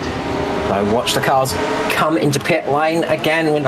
If we see somebody try for a third lap here, I can say down for the sure inside, Wallace got a little bit sketchy under brakes, and is that Witter shoving the nose down underneath? It was. Did he get the car turned in? He's had to drop the position back, so he didn't get the run off the corner. So Wallace was all kind of sideways on the rear brakes going into Arnage. Wallace will lead them out. Jack Witter says... We've got an accident in pit lane. Rosenblatt and I think it might be Brookfield. Sorry, not Brookfield. Who is that? I think that might be Christopher Henn, actually. Yeah, Rosenblatt and Henn making contact in pit lane. I said, watch out for pit entry. Check up at pit entry, and Christopher Henn's got spun round by Rosenblatt. Cost them a lot of time and blocked the pit entry, so that has been costly there and cost a few drivers their pit entry target. So that's a really good thing for Ross Rizzo. That's going to help him out. Yeah, well, that's just going to... And Levine as well, depending upon Levine with that question mark of a penalty over his head. We'll get that one resolved very quickly. Porsche's got a unique system of getting into reverse. It actually says, yes, it's accepted the reverse gear. And yeah, I was wondering how well that entry into pit lane was done. Turns out extremely well, although the car behind may have just allowed that one to happen. We have settled ourselves back down once again, though. And, well, the leaders from the first race, reverse grid of the top 15, they get all jumbled up with an accident coming through the Porsche curbs for the first time. And, well, everyone ahead of them finding trouble as it stands as well. Maverick Benson, the new leader of the race, coming in at the coming in straight away. So he's already taken a pit stop. So he's used 2 laps of fuel already, so he'll have a nice bit of fuel in that tank, so he'll be able to go a little bit longer now. Ross Rizzo will be desperate to try and get past him, though. So we have got a new leader in Maverick Benson, so he's managed to get the lead of the race now in the number 51, so we'll see how this one pans out for him. Yeah, and Jeff Connell, one of the guys that was caught up in all of the chaos on lap number 1 coming through the Porsche curves, gets away with it and comes out the other side with the P3. And I tell you Connell what, Ross... Short-fueled. Connell short-fueled. There you go. 8.5 his stop was. So that was nothing at all. So Connell is going to be doing a very short stint. And he's going to be coming in again. And he wanted a little bit of track position to dodge the chaos. Deeper in the field, Shane Wallace has gone around. And Richard Brookfield. Christopher Henn there. So Brookfield has gone into Christopher Henn, and then Shane Wallace has gone into the back of Brookfield there and caught him out. So this has been a disastrous night for Wallace, and not the kind of night he will have wanted, and that's really going to cost him because he'll have already used that fast repair. So any damage on that car, he's just got to live with now. And I'm just wondering if Jack Boyd's managed to get himself through there, because remember, that'll have championship implications. Indeed, Jack Boyd is right in front of him at the moment in the 058. So he's just sitting directly in front of Wallace at the moment. So those two sitting in front of each other on track. So Wallace has just got a huge sight of that BMW in front of him and his championship rival as well. Meanwhile, up the front, Ross Rizzo is making a charge on Maverick Benson, I believe, and he's going to try and make the move as they're coming through the corner. He's going to get the job done. Is he going to be able to make it down towards Indianapolis? He's going to try, and it looks like he's managed to do it. So really nice move there from Ross Rizzo. Perfectly done, perfectly timed, gets that car turned in and gets that move done. Ross Rizzo back in the lead. I wonder if Maverick Benson might have just let that one happen a little bit, so that he can now start his fuel-saving journey. Well, Jeff Connell buys himself some track position early on. Look at what he's managed to avoid in the background. He hasn't had to deal with any of the shenanigans. And now Ross Rizzo once again assumes the lead of this race. And I tell you what, if this hasn't been the story of the season, it is once again Jack Boyd and Shane Wallace. I tell you what, there must be Velcro. There must be magnets. There's something attached between these two guys, because when one of them finds chaos, the other one is sure to follow, and they find themselves reattached down on the circuit once again, and yet again it's happened to both of them. It's that bungee cord connecting those two cars, and it is once again performed there. There is a huge battle going on past Brookfield. So from P4 down to, what about P17, P18 at the moment, or P20, let's go. It is nose to tail. No, it's even further. It goes back to Tim Harris. It goes back to Andrew Hayes, Daniel Webster. They are nose to tail. The whole field. It's the whole field. Yeah, it's the whole field at the moment. This is fantastic stuff. So great to see at the moment. This is just nose to tail racing all the way through the pack. They have broken out a little bit at the front, but from P4 onwards, it's absolute madness. Well, I'd not want to be locked into that little battle pack at this point in time. Talking about Locked On Lads Racing. If you haven't seen the podcast yet, I've been enjoying every episode. Carl, have you? Well, I've been enjoying most of it. They talk about Anne's car a little bit, and whoever does that is a terrible person, so that part's not so good. But you can catch up with all the AUSPASS action as well as other series as well on Locked On iRacing. Every week that's released, and Tim Harris actually does the wrap-up for the AUSPASS series, so you get to listen to his little race report and find out what happened from his perspective as well as what happened in the race. So really good way of catching up if you missed the broadcast of any of the races. A really good opportunity to catch up on all of the action. I've got the next episode queued up actually to go as soon as this is over, because I was trying to catch up on Formula 1. Well, let's not talk about it. There wasn't much really to talk about, but there was something to talk about. I actually really enjoyed, somebody come in and tried to spoil that, right? Well, you know what? Forget it. I'm not going to get to talk about it because Daniel Webster's got himself a slowdown penalty. He is drifting back at a rate of knots coming out of Tetra Rouge. It has probably been the deciding factor for a lot of guys tonight. And I get the feeling that Scott Gray, on his way past Daniel Webster, because Daniel's had to roll out once again, didn't quite get that penalty completely cleared. So he rolled out early and gets it cleared. He'll settle back in. Draft train right in front of him. He'll suck back up onto the rear bumper of those guys. He's got to keep his car clean for the rest of the race. Is Daniel Webster? Sorry, There's a lot of pros going. We've got the never-ending battle of Wallace and Boyd once again. Wallace has managed to get past Boyd, and now Boyd is all over the back of him with Jordan Peter as well. Jordan Peter getting a good run in that Porsche, getting a nice run down to the corner, and you can see there he's getting a great entry there, and Peter's going to make the move as slides in there as well as Scott Gray. So Scott Gray getting a spot as well, and I think car off 22. I want to say that is Michael Rosenblatt once again. Man, he is having a shocker tonight. When do you just think things can't get worse for Michael Rosenblatt? He was up there in the season starter all the way back at Daytona. He was looking like he was going to be in for a strong season. It just has not gone his way this year. That was so very lucky for the 32 there of Richard Brookfield. There was nothing, not Richard Brookfield, of Adam Funslow. There was nothing between them, just a fly's hair there between those two cars. That was so close. Well, they've settled themselves down once again.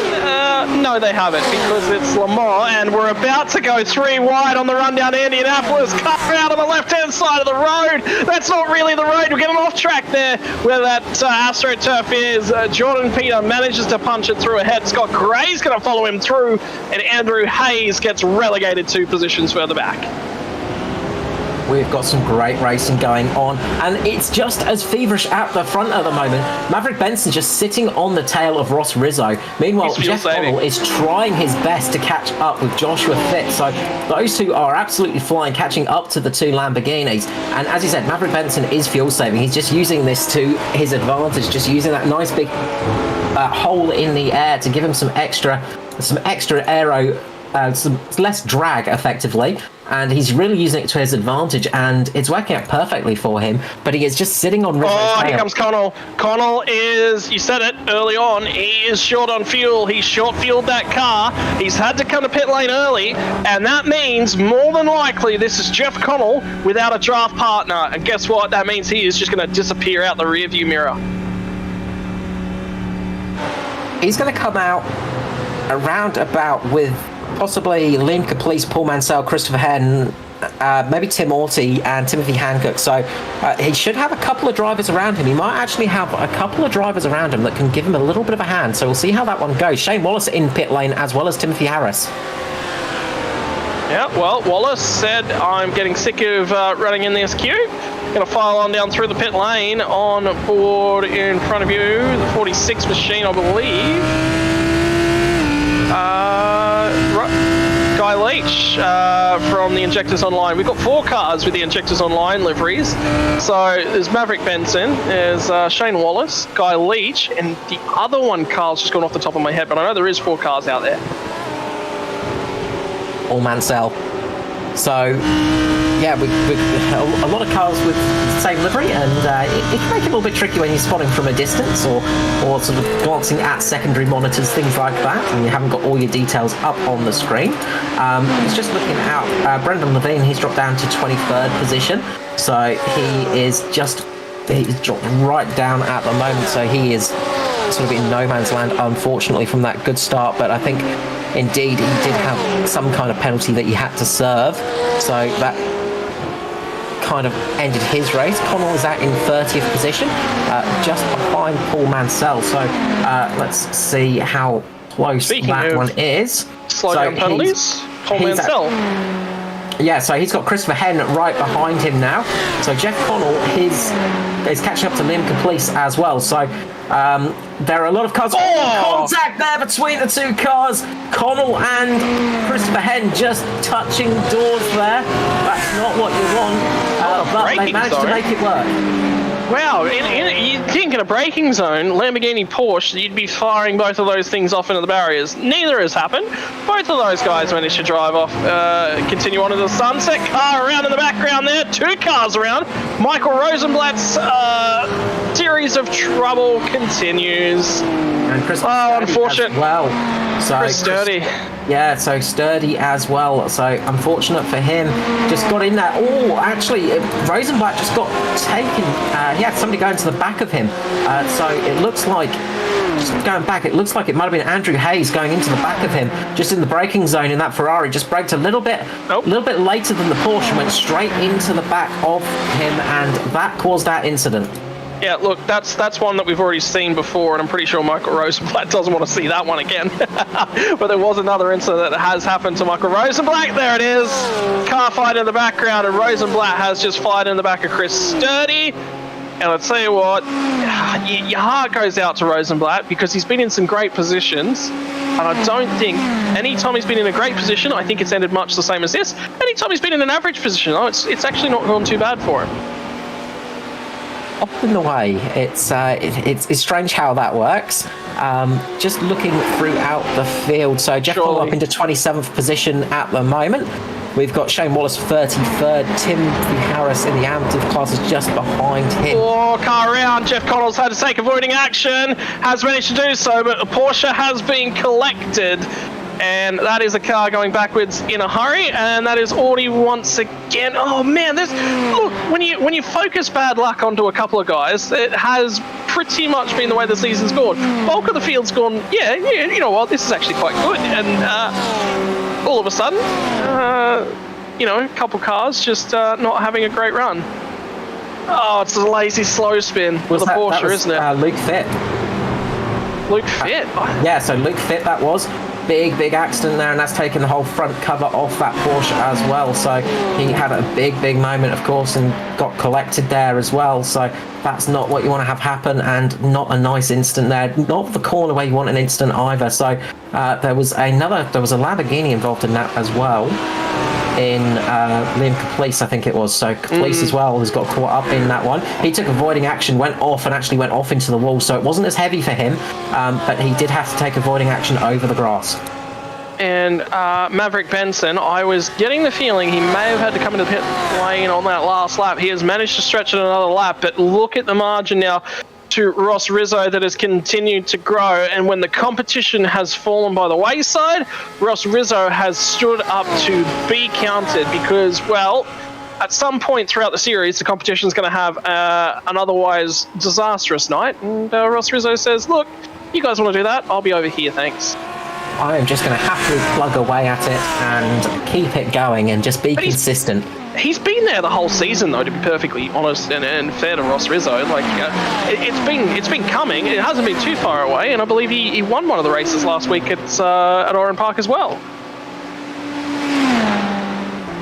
Yeah, he's definitely this second half of the season is coming more his way, and you just feel like he's settling in a little bit, and it's just the competition has just started rising up as well. And that's the thing, when you get drivers coming into competition that all of a sudden are quicker than you have to then step up your game, and drivers will eventually step it up and then start catching up. But it might take a couple of rounds just to get it perfect, but when it happens, and all of a sudden drivers like Shane Wallace have to start watching out, because they will start having trouble taking those big victories each time out, because all the rest of the field have caught up to you.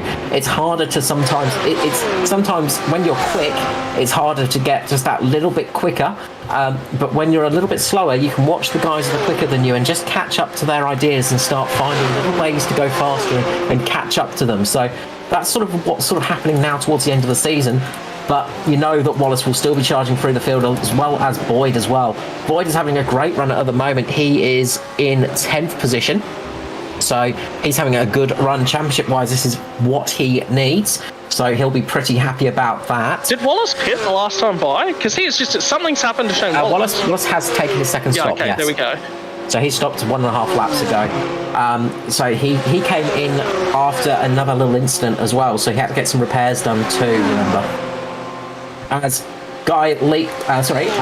Richard Brookfield is all over the back of Jack Boyd at the moment. I'll tell you what, Scott Gray. I thought Scott Gray was actually quite close together with Jack Boyd earlier on in proceedings. Remembering he was right there at the tail end of race number 1. Reverse grid would have put him ahead of Jack Boyd for race number 2. But Scott Gray's actually run away. He's 3 seconds up the road from Jack Boyd. So if Boyd's going to run up onto the back of him, he's going to have to start that charge pretty soon. Although Jack Boyd may just be doing a touch of fuel saving, maybe trying to shorten that last stop, given that Wallace has already dived through pit lane. Yep. They've all got to think about that, as Jeff Connell's had that incident. Jeff Connell's had something go wrong. He's off track. He's got into contact with Paul Mansell, so they have got into contact. Just getting through the corners into Indianapolis, and Connell has gone off onto the kiddie litter, and that's going to cost him a lot of time there in a lot of places. He's lost about 4 of those at the moment. Immediately go looking for another one of those back, though, so not too bad. Obviously, that's not great for his race prospects. Jack Boyd starts to stretch the margin a little bit back to Richard Brookfield, so that gap starts to build for him. But I'm telling you, he's not making a huge deal of margin up the road to Scott Gray, though, to be perfectly honest with you. I think Gray's holding him at arm's length quite handily, although to be fair, Scott Gray has actually got assistance in the form of drafters ahead of him. Jeff Connell back through the pit lane, a little bit less of a Batmobile this week, all things said and considered, but the more amount of a battered mobile. Yeah, battered mobile is probably the right. Yeah, there you go. We're all dad jokers. We love our puns here in the commentary box. Our puns and our D20s. So Ross Rizzo still in the lead. Maverick Benson has come in for his stop, so he has come in, taking some more fuel on board. So now it's how far can Ross Rizzo go? How much can he save? We know Rizzo is pretty good at fuel saving, and he can make it last a long time. He's got about a 10-second lead over Jack Widders at the moment, with Matty Cardione in 3rd position. 13 seconds off the lead. That margin would probably say would close over the remaining portion of the race. Let's just say they make a second lap. There's what? Probably going to be 3 to 4 laps remaining in this race. If you say, look, they're going to make up a second and a half, 2 seconds a lap, they'll be right there at the tail end of this race. But Ross Rizzo's had one of the longest stops of these guys towards the front end of the field at his first stop, and he's still out in front, and quite cleanly so. So I think this might be Rizzo's to just sort of hold on to a little bit. I think he's got this race covered. So, crossing once more to replay on the right-hand side of your screen. Tim Hancock coming through the Porsche curves. Gets a little bit sideways, and I wonder if that's Luke Fitt once again coming through in the background, who has had a torrid night at the office.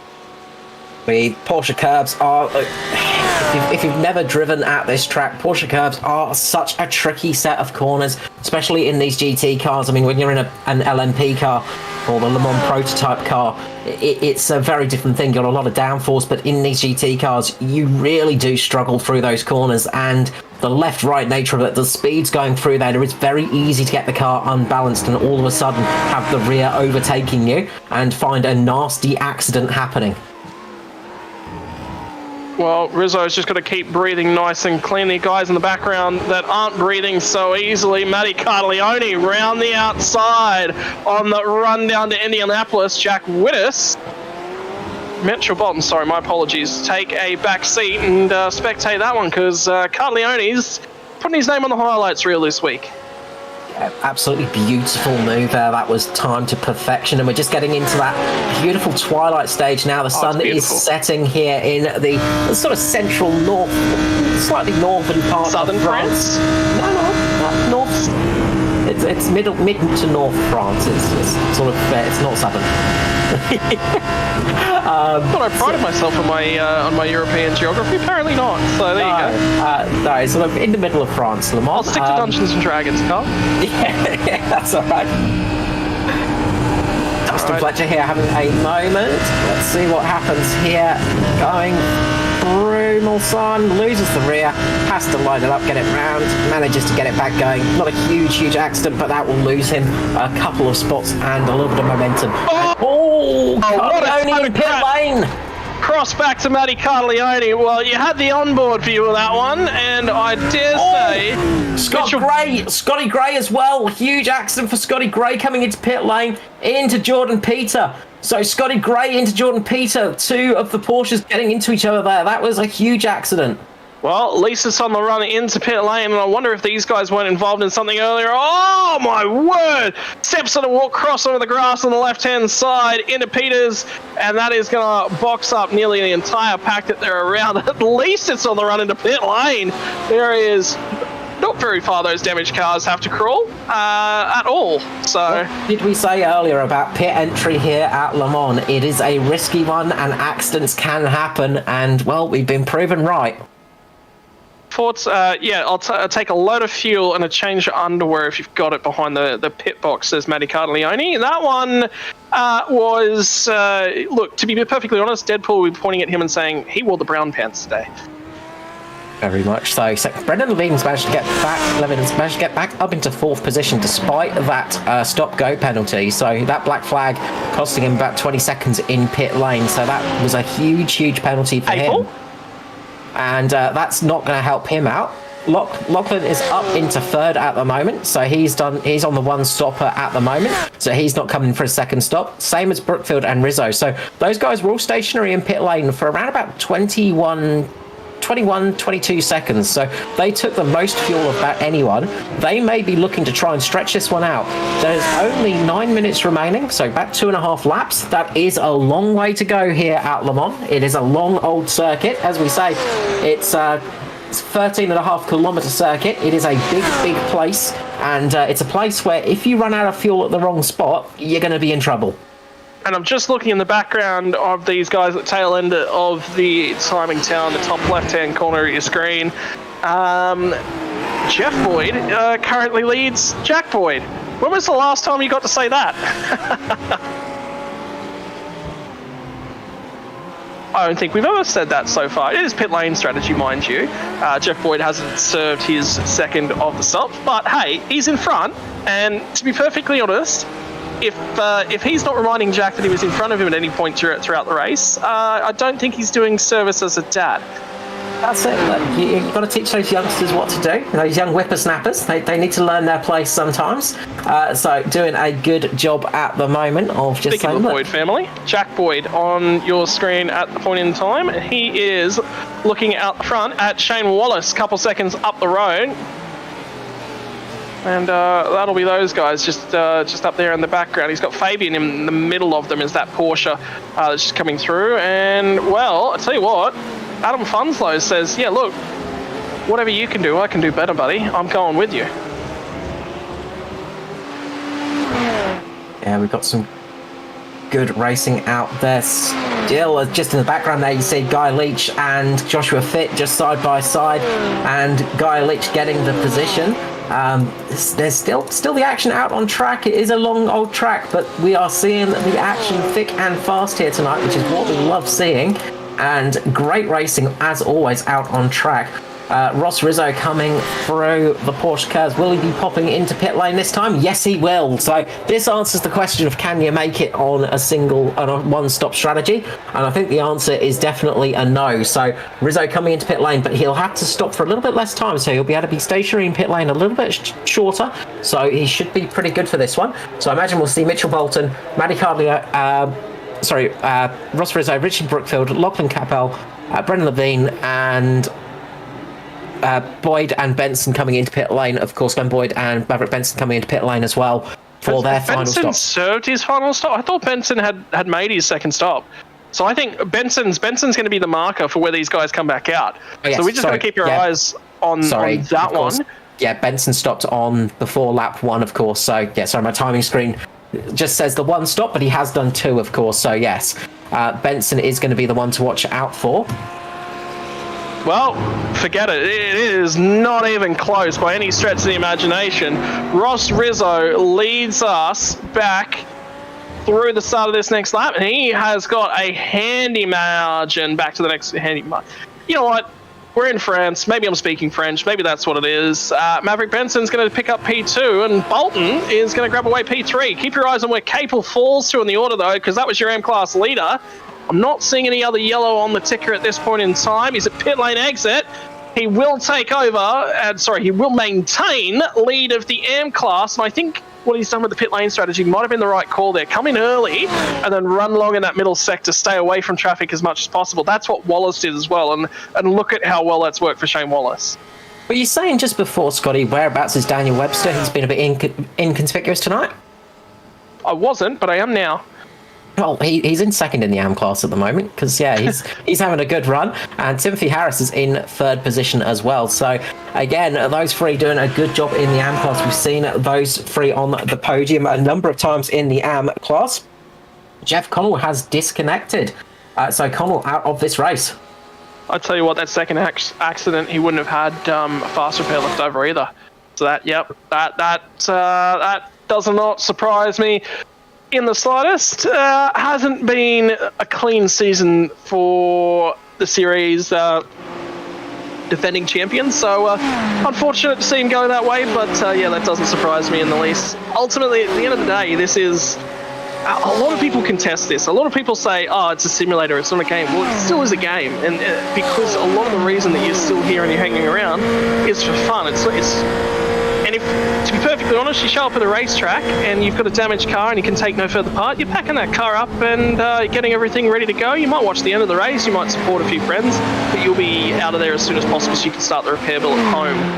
Is generally the way that all goes. So, yeah, look, Jeff Connell does not surprise me in the slightest. And, look, when you're not enjoying it, go off and do something else you might enjoy a little bit more. And he's a Kiwi, so you might need to go there a little bit earlier tonight. Of course, 4 Kiwi drivers have won Le Mans. 1 more than the Australian drivers, of course. The Kiwis do have Le Mans victories on their side.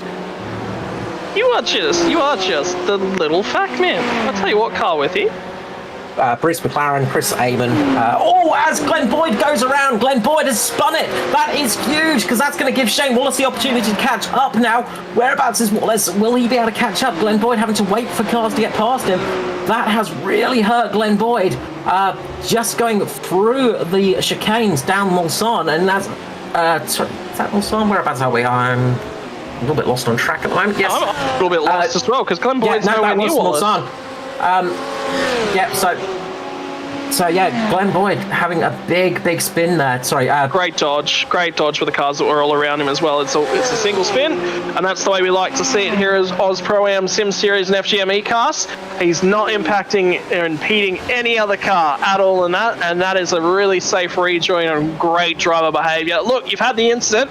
Keep it to as minimal as possible. That is the driving behaviour you want to set, the driving standard that you want to set. Jeff Boyd, Glenn Boyd, Jeff Connell mixed with Glenn Boyd. We're done. I'm out. Take over, Carl. Save me, please. It's all too hard. Yeah, sorry, I was looking at the wrong timing screen as well. I had the wrong thing up, of course, at the wrong time. I can guarantee you, Carl, if we were to meet in real life, I'd look at you once, walk away 5 minutes, and I'd be the first guy to come back and go, "Who are you again?" Look, Can you tell with the car liveries? I know, names are not the easiest thing. El Bamber and Brendan Hartley, of course, the other two Kiwis to win. But Ross Rizzo in the lead of the race, doing a great job up there. Wallace has made it up into P4 now, so he's trying to close down on Bolton, but there is a long way to go.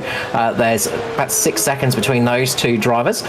Mike Fabian having a great run up in P5 at the moment, with Jack Boyd in P6. I think we would have seen the white flag that time by. More than likely would have seen the white flag that time by. So I would say we are on the run home, and this is going to be one of the hotly contested battles over the course of this last lap. Fabian versus Boyd. Well, Jack Boyd has immediately gone past it. Forget it. Well, the 56 on the side of the car, that's my favourite number. That's the racing number I used to compete under. Fabian, it's Jack Boyd. You know what? Get my vote of confidence any day. And can Boyd do anything to close up on his champion rival? And we know Wallace has got some damage on that car as well, because he would have used up his fast repair prior, so he might not have all the speed he needs. Down the inside, that was a big set. Oh, that's the replay of the move, actually, is what it is. That's Jack Boyd sending it. He was down there. He was on the brakes a little bit earlier. I think he was trying to set himself up for the entry, and then recognised that Fabian was a little bit wide at the corner entry. And, well, when a gap opens and you're a championship contender, you've got to put the car in that gap. Sliding it in there perfectly, getting that one done to perfection. But Ross Rizzo, speaking of having a good run up there in first position at the moment in the Lamborghini. The Lamborghinis haven't had much luck here at Le Saf. As I said, never taking out a victory at the track in any of their chances. Their first entry was back in the 70s with a GT car, I believe. It was the Acero. One of their Grand Tourers back in the 70s that didn't even make it to the race. But they did come with the Huracan, and didn't quite work out for them.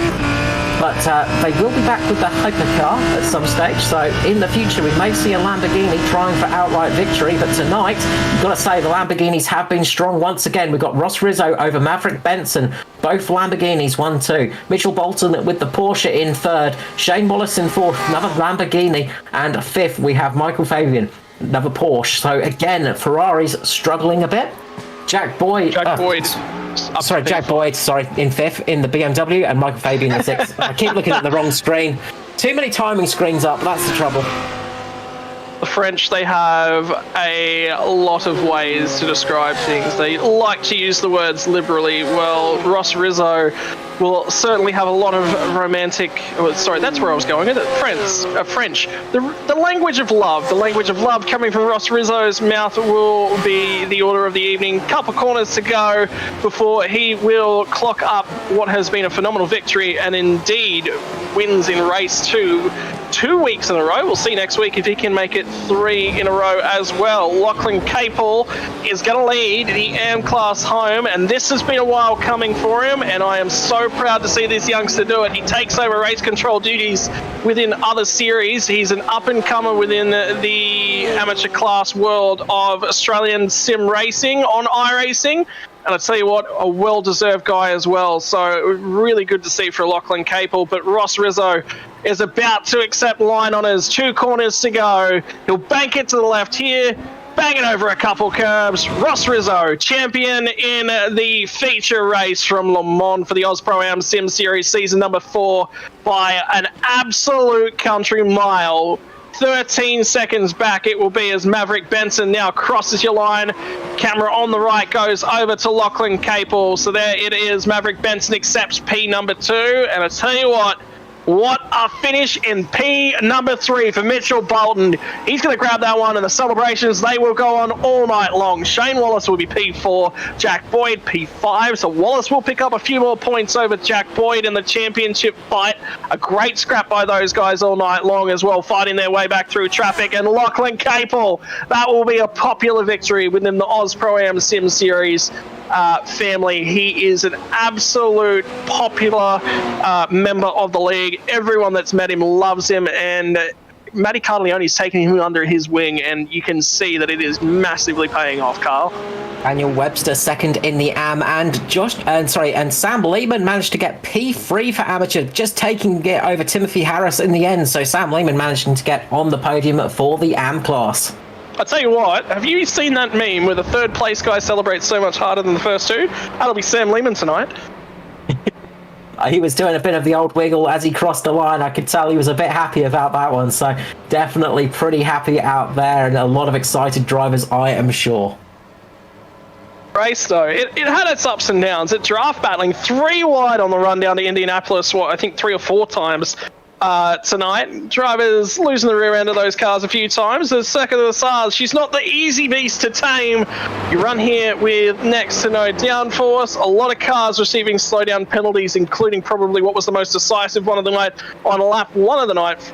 Brought back to Shane Wallace. I hope that we are going to get the opportunity to talk to our podium position boys from the first race. Indeed, I can see we've got Maverick Benson and Mitch Bolton already. And I want to have a chat to Ross Rizzo because he's going to be wrapped with that one.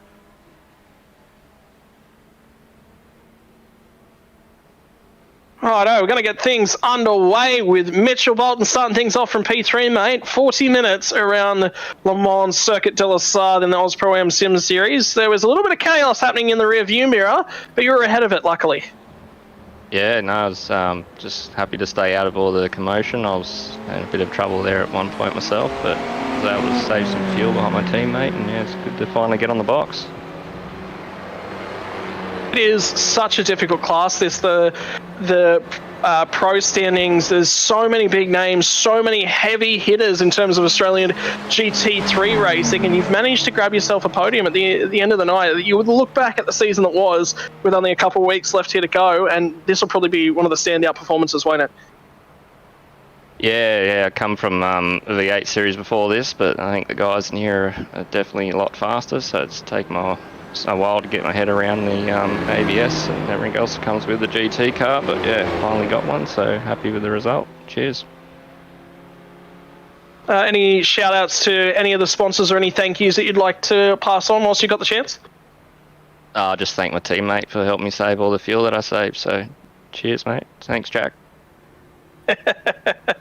Can't do it without teammates around Le Mans Circuit de la Sarthe. Speaking of guys with big teammates and big shoes to fill, Maverick Benson comes to steal P number 2 away this evening. Maverick, another one of the drivers that it was about get yourself in that second race away from all the chaos early. It happened in the Porsche curves, and again, another driver that's put it in the rear view. Reverse grid races are a ton of fun though, aren't they? Hey, good evening, guys. Thanks for that. That was a tough race. I definitely didn't have the pace of some of the other guys, so that was all just strategy. It was get into the lane and try and get some fuel in it and get some clean laps in. Probably a shout out to my teammate for putting it in the fence and let me stand on the podium for once. Even though when it happens, you've still got to run. You cannot stand on the podium if you don't have that clean and consistent race yourself. So when troubles happen for everyone else and the other big hitters in the field, you've still got to stand up and make yourself be counted. And you did that tonight with that performance as well. Yeah, it's just about getting clean laps in, not making any mistakes. I think I got away with that. Ross just put in a mega drive to be able to just save that fuel and extend the lead out. So I think, just putting in some clean laps is what got me through. And finally, mate, the opportunity for the thank yous to your sponsors. I just thank Injectors Online, Apex Hunters United, and I'll shout out to all the sponsors of the series: Simrigs, HJ Plant Repairs, Phoenix Smokers, 93PC, FGM eCast, and CT Corp. got it all in the end. Thank you very much, Maverick. That's awesome. Really good to see from you. Ross Rizzo, you are starting to make this a habit. Race 1 doesn't normally go your way, but that doesn't matter because Race 2 is the more fun one. Yeah, for sure. I do like this habit, to be honest, but I don't like throwing away results in race 1 for no reason like I did. I've done a couple of times now this season, so I do need to pull my head in. But hey, if I can get results like this, then I guess it's not so bad. I mean, some guys had a lot of issues tonight, so huge commiserations to the likes of Cardo and Shane and a list of many, many others who seemed to they just could not get the results they really deserved. And that's how I was able to kind of run away with the result, to be honest. So while 13 seconds looks like a lot, there was a lot of luck involved in that. And yeah, being able to run my own race without being chased down by guys a second a lap quicker than you does make a huge difference. Still, like, I mean, in the early phases of the race, you were playing slingshot there with Brendan Levine as well. I mean, you've got to work with that. In those phases, everybody else had the slipstream behind you, and they were all staying single filed out. You guys were the ones that were get the draft, get the slingshot, get by, and then the other guys would flip flop in the next straight. When you can work with somebody out in front like that, and you're comfortable doing that, it just makes such a difference.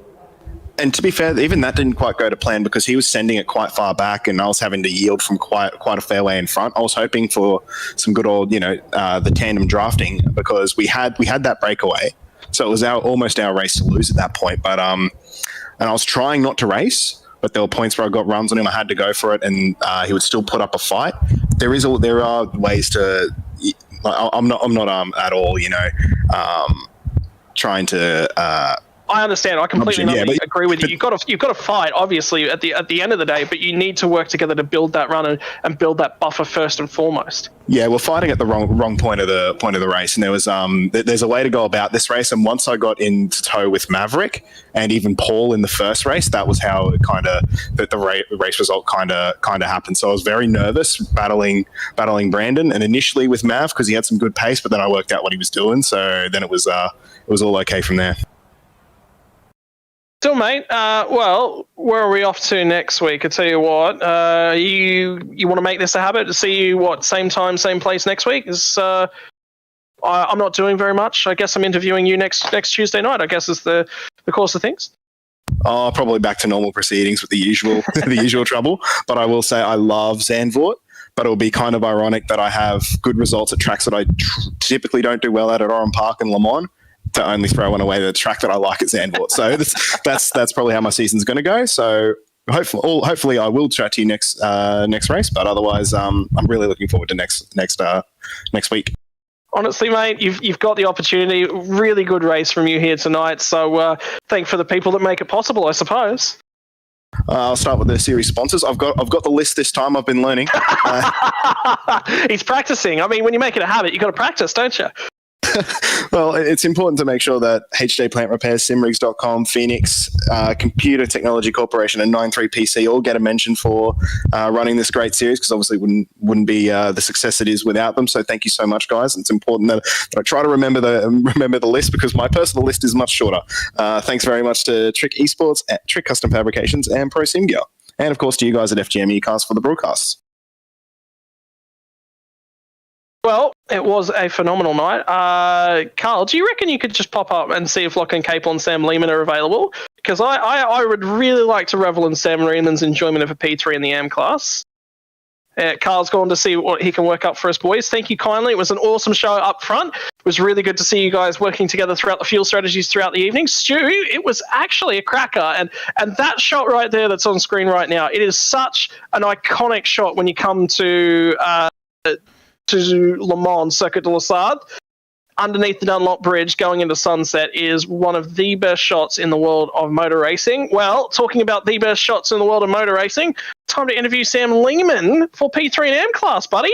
There's a first time for everything, and welcome to the commentary box.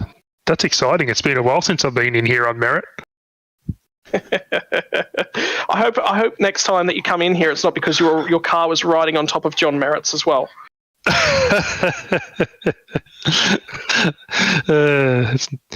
Good one, mate. Interesting old night buried deep there in the pack, but you made something work of it. What was the race strategy for 40-minute feature? Well, my strategy sort of got caught up in that pile up in the Porsche curves, and my strategy was sort of set from there. I sort of had to take fuel pit there and then. I thought, well, if I can at least get a good fill on and try and run in the pack sort of mid-race, then I can get a shorter fill towards the end, and that's pretty much exactly what happened. I just sort of managed to run along with the Team Fitzty boys. They run at a pretty good pace, so I was just able to sort of match along with them. And then when we came into pit at the final, I had a shorter fill, so gained a few seconds and came out in front, and ultimately managed to bring it in. So happy days. What a run as well. And Lachlan Capel, well, mate, when things happen, you see, it's the same in the pro split. We're always talking to Wallace and Boyd because they're always attached to each other on track. Position-wise, within the AM class, it always seems to be you and Daniel Webster rising to the top, and you got one over him again this week in the second race, but that first race did not go to plan. Yeah, I'm not going to say anything, but there was some annoying things that very much happened in that first race, which very much angered me. And just from things that happened, I was not able to get past, and I knew I had the outright pace due to my quali and how confident I was feeling. I just couldn't get the move done every time, and it really killed me in the end. And unfortunately, I think I got P5 or P6 in M, which I'm not exactly happy about, but I tried. I 100% knew that the second race is 100% my strong point, and I definitely took it there. And I think the crash at the Porsche curves I was able to take advantage of too, because I was further enough back to not get involved in it. Pit strategy was decent too. I just had to follow people. I got stuck behind quite a few people, and I apologize too if I hit a couple of them accidentally just from slow exiting corners, but it didn't really exactly go to plan, but I had to work with what I got, and happy that I got the win in the second race. Ross Rizzo, by the sounds of things, mate, he's starting to take a few leaves out of your playbook. Race 1, put a line through that before the night even begins. Race 2, thumbs up. Yeah, I think me and Ross both would agree with that. It's just unfortunate about what happened in the first race, but sometimes you just need to put that behind you and full focus on the second race ahead. And even though you still got a little bit of a red mind in your head, you can still push a little bit through and get the good outcome. That's your best qualifying effort so far this season too, isn't it, Lockie? Probably. I think P8 has been the best, yeah. So that's, to be perfectly honest, you're looking ahead, couple rounds left in this series, and it is tight at the top of the AM Championship. Do you go into those next couple rounds? Is your focus perhaps next week on that first race at Zandvoort to make sure it's a clean race? Because it's not as quite as wide, and the overtaking opportunities certainly for GT cars, let alone F1 cars, which we'll find out about next weekend.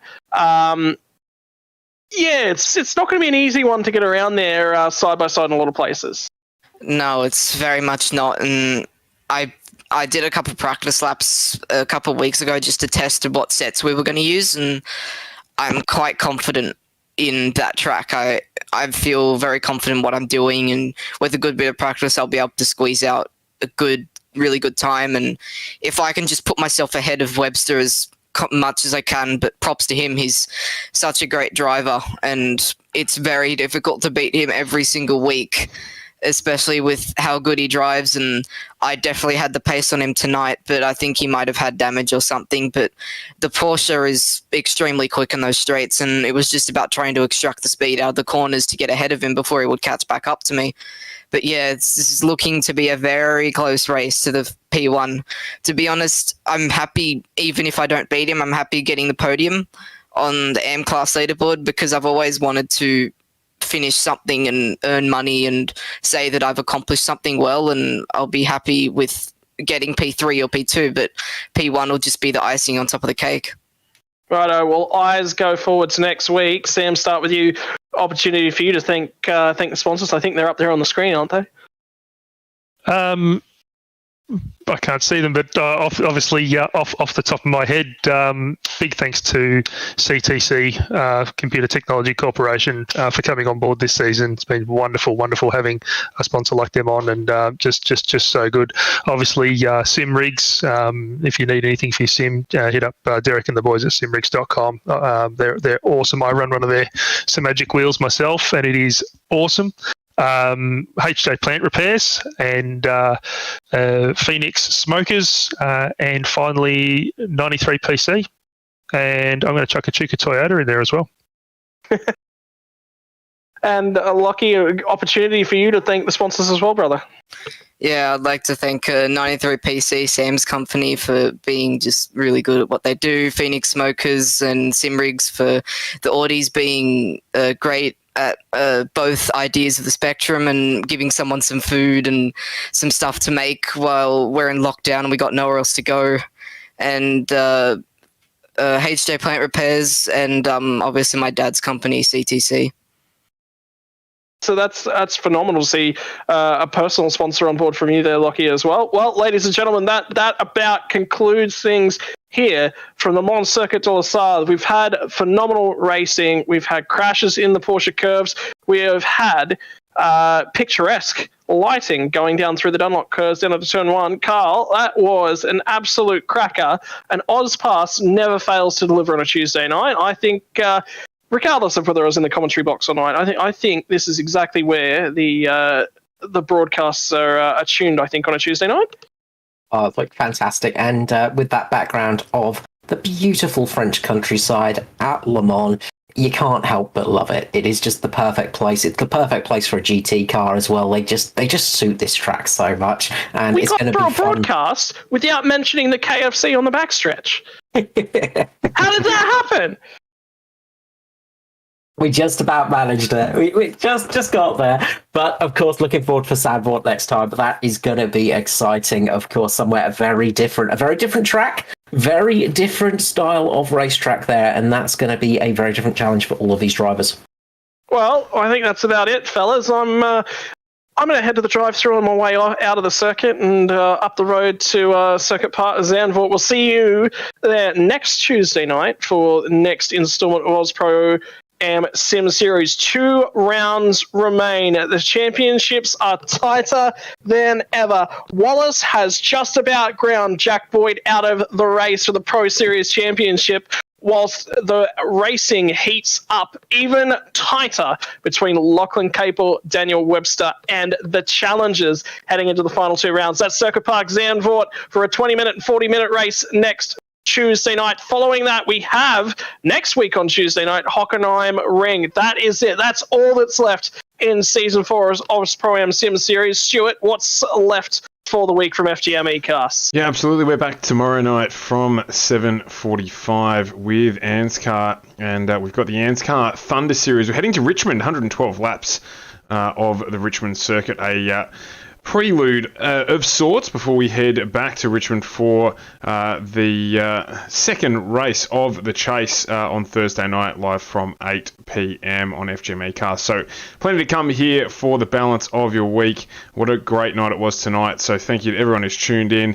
If you have tuned in and you're still around, do smash that subscribe button, hit the notifications as well. Tell everyone about it, and let them know that they should be watching FGM eCast on a Tuesday night. Boys, thanks very much for your participation once again, and we will be back tomorrow night as usual from your E-Place for Pace FGM eCast. Thank you and good night.